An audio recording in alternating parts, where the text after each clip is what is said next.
Good morning from beautiful Brisbane, Australia. How are you this morning? Or if you're in the Northern Hemisphere, how are you this afternoon slash evening? It's great to be here with you on this beautiful Monday morning, although if I showed you outside it looks a bit overcast because we're doing winter today. Well, we're doing winter for, 2.5 months. If you're here and you're live, say g'day. If you're here for the replay, let's do a hashtag replay. It's always wonderful to say good morning. Good morning, Brooke and Rachel. It's great to have you here. It's been an incredible weekend for me. There's been lots of wonderful stuff happening, and I managed to get out and have coffee with a girlfriend and a few other things. So I really enjoyed myself and relaxed. How about you? Did you manage to relax this weekend or do something that you enjoyed that made you feel really good? Apart from making you feel really good, it's actually good to have these experiences, or it's healthy to have these experiences for our internal system and also for our brain, because it gives us access to memories that we know as an adult. We can go, oh yeah, I had a good time then. If it's happened once, it's possible to happen again. So good morning, Anne. Yes, I think we've got America, Ireland and Scotland with us this morning. Awesome. It's so precious that you make the time to turn up as well.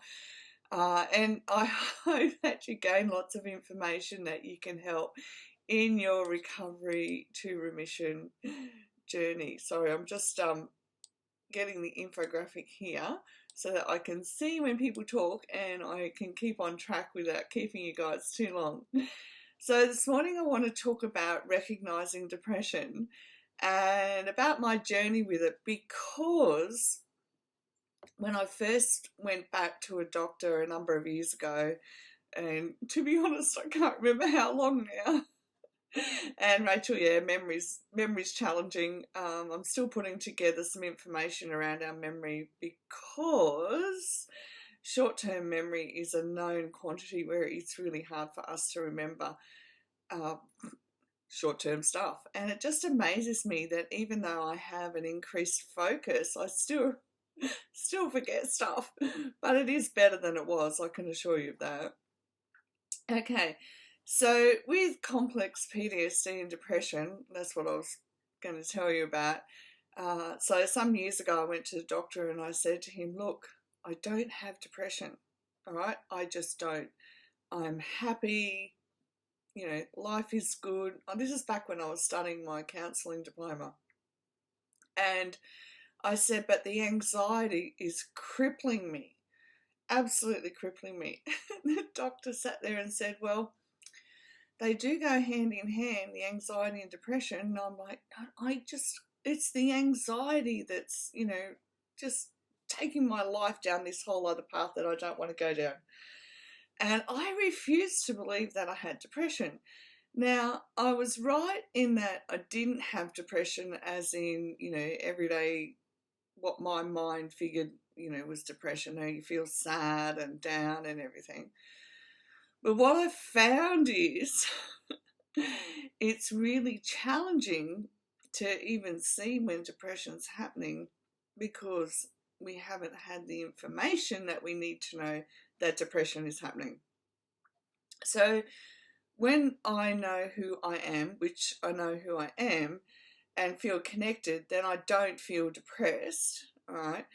But the other side of it is that with complex trauma, it does create a wound in the brain, or a misfiring circuit that when it goes off, morning Ali, when the misfiring circuit goes off in our brain, it does cause the prefrontal cortex, or the whole cortex, and the limbic system to be separate.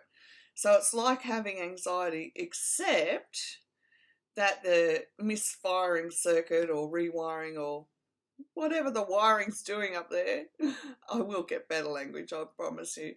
But basically, when it gets triggered, a whole raft of things happen that we don't even realize they're happening unless we know to look for them. And it's taken me ages, like years, to recognize what was going on. Now, anxiety and panic attacks that are triggered from adverse childhood experiences, like from way back in the unconscious, back in the primitive part of the brain, they're very instant and we're very aware. When we're dripping in perspiration and, having an anxiety attack, even though, we didn't ask for it and we have no idea why this is happening. So we know it's instant. But when the depression trigger, when the depression wiring gets triggered in our brain, unless we're building an increased awareness, until Saturday, so until 2 days ago, I would have said we don't know when it goes off.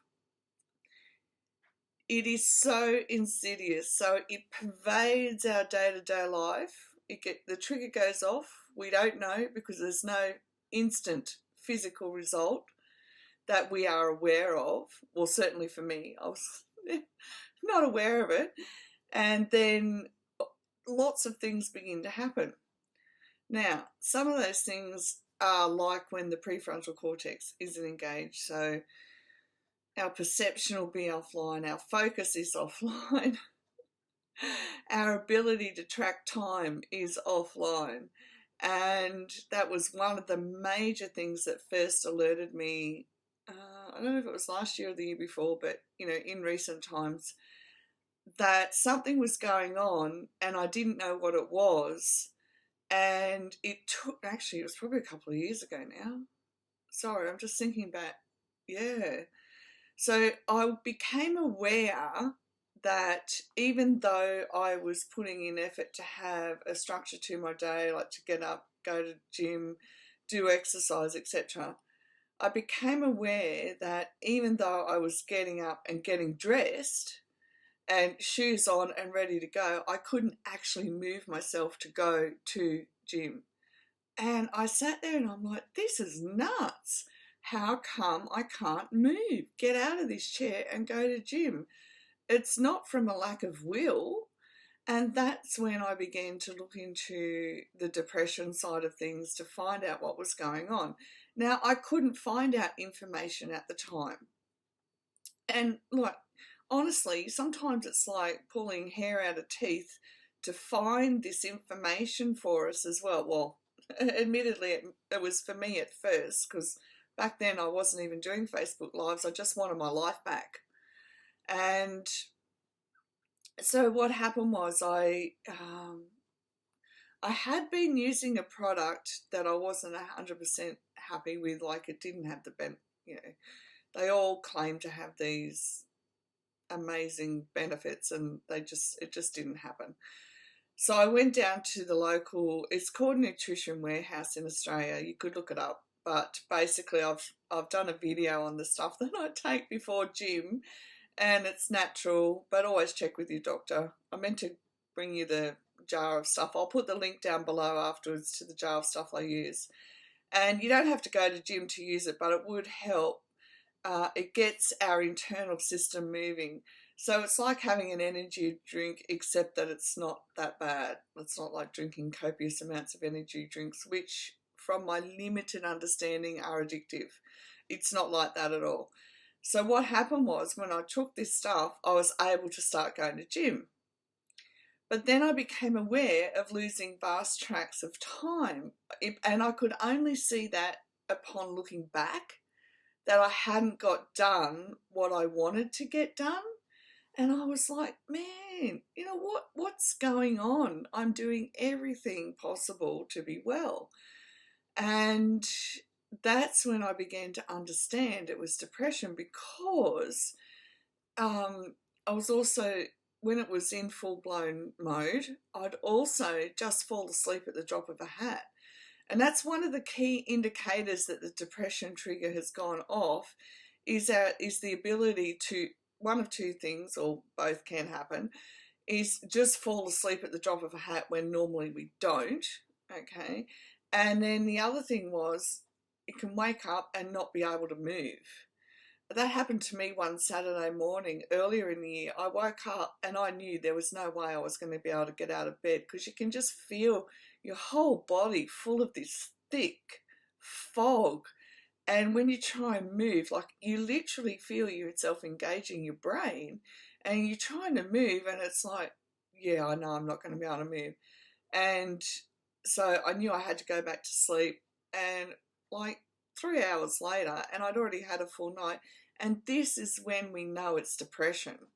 We know that it was out of our control.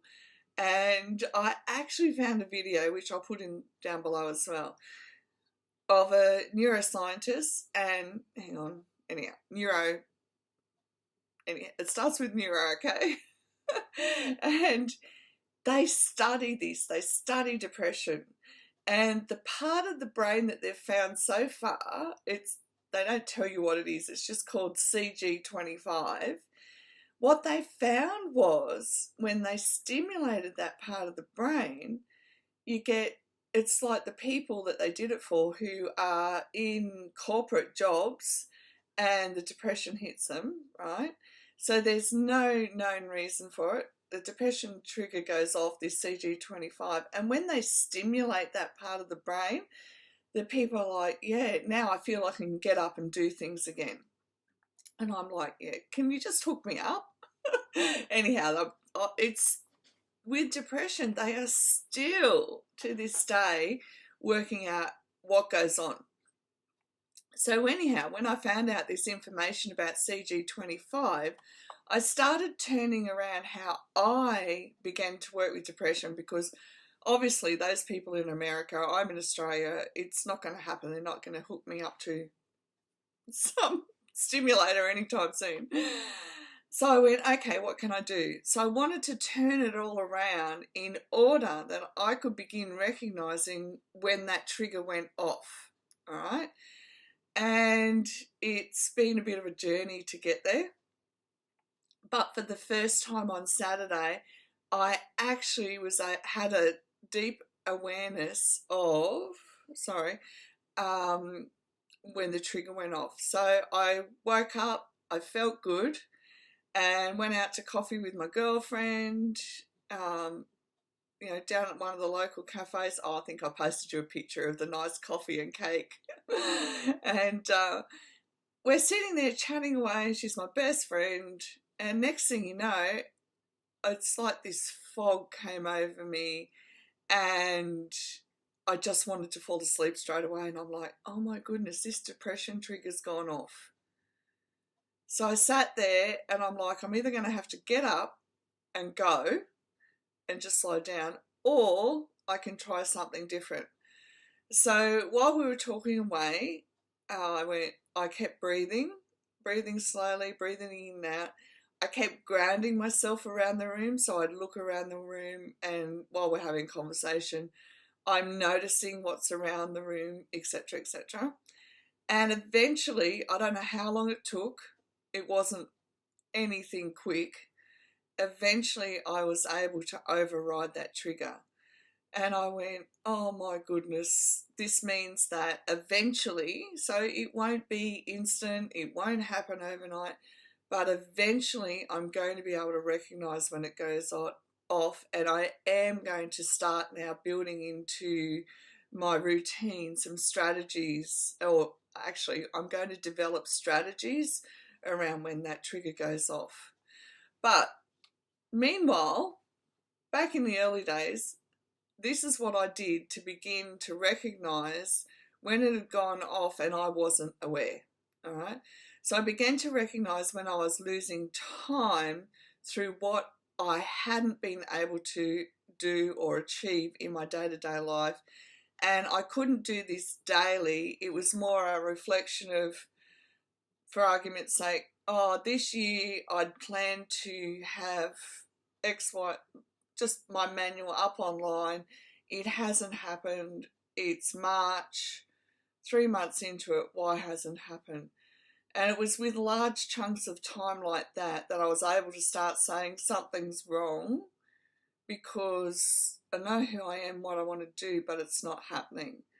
So it's in those big chunks of time of reflection that I was able to begin saying there's something else happening that I'm not aware of. All right.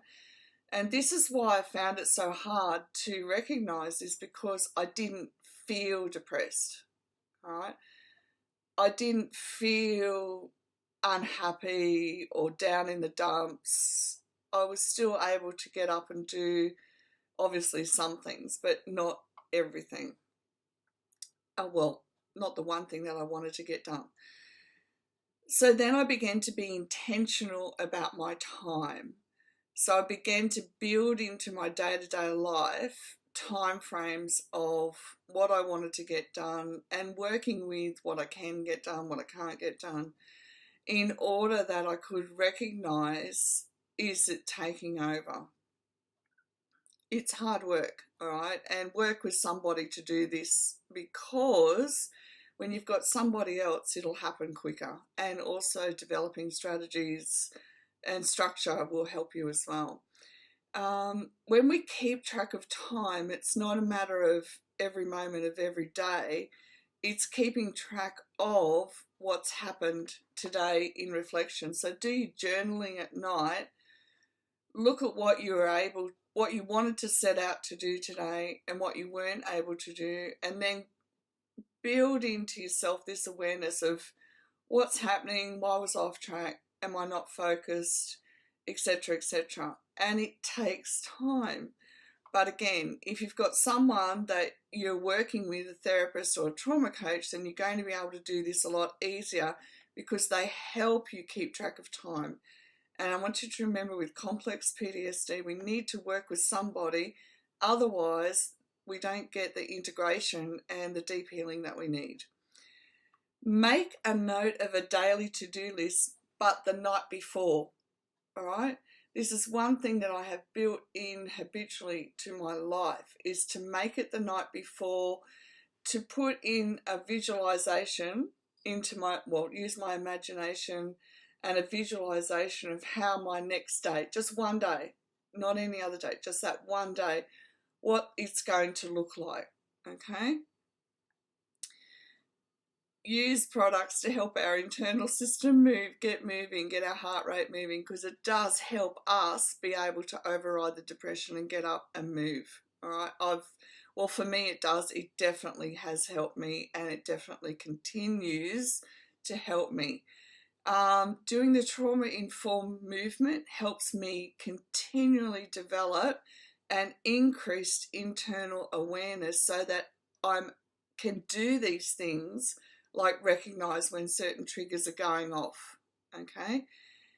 It's important. We may never know why we're triggered, but we can, once we're triggered, develop structure, strategies, consistency, commitment to being well, and using the information we've got to change up what's happening for us, and so that this time next year we'll be even more well, all right? Recognize the need to rest to adjust your system. Now, this happened to me last week, and I got the shock of my life. I actually slept through my alarm, which I just never do, right? I never not hear my alarm. So that was my first big indication to sit down and go, why would I have slept through my alarm? And it wasn't until that happened that I was able to look back and go, oh wow, my output each day has become less, and I'm also not getting done the work that I know that I can get done at this stage of my recovery to remission journey. And I'm like, man, this depression trigger is so insidious. It comes in like stealth in the night and you don't even know it. Well, hopefully I'll develop more of an awareness. So I hope all of that's helped you get some ideas, and just choose one thing to start with. And definitely the trauma-informed movement. I do go to gym because that's just where I'm at, and it's a habit I developed a number of years ago now. I do only go and sit on a gym bike. You could do that at home if you wanted, but it's the getting out and out of the house. So, and recently I changed from a small gym to a big one, and those that read my blog post know how well that went. Anything that could go wrong did go wrong that day. But I'm there. I'm there each day that I can. I think I've only missed one or two since then, and I'll go again today. But my goal, I keep having bigger goals. So when we reach one goal, we want to make a bigger goal. So my goal, even though I go and sit on a bike and leave, my goal is to one day be able to at least go and start an exercise class at gym. But what I do is I come home because my system's already flowing, and I do the trauma informed movement because I know that without it, my brain doesn't reconnect and I don't get the function out of my brain that I need to live a healthy, productive life for me, what I want. You know, I'm not prepared to end up back in bed for 2.5 years and lose all my cognitive function again. It's just not going to happen. Not on my watch. I won't do it. It's just dreadful. So if we don't do the work, we don't get well. We don't integrate into our day-to-day life. And I want to encourage you that it's worth every mountain that we have to climb, every mountain. And sometimes those mountains feel like, oh man, I'm doing more, getting better, and yet it feels like it's worse than it was before. But just know that when it feels like it's worse than it was before, you're just about to get even more well. Okay? Okay, ladies, thanks for joining in today. Have the most wonderful, wonderful evening and gorgeous Monday wherever you are in the world. And thanks for sharing some information this morning. And I will be back again tomorrow morning to share more information with you to help you on your journey from recovery to remission. Bye for now.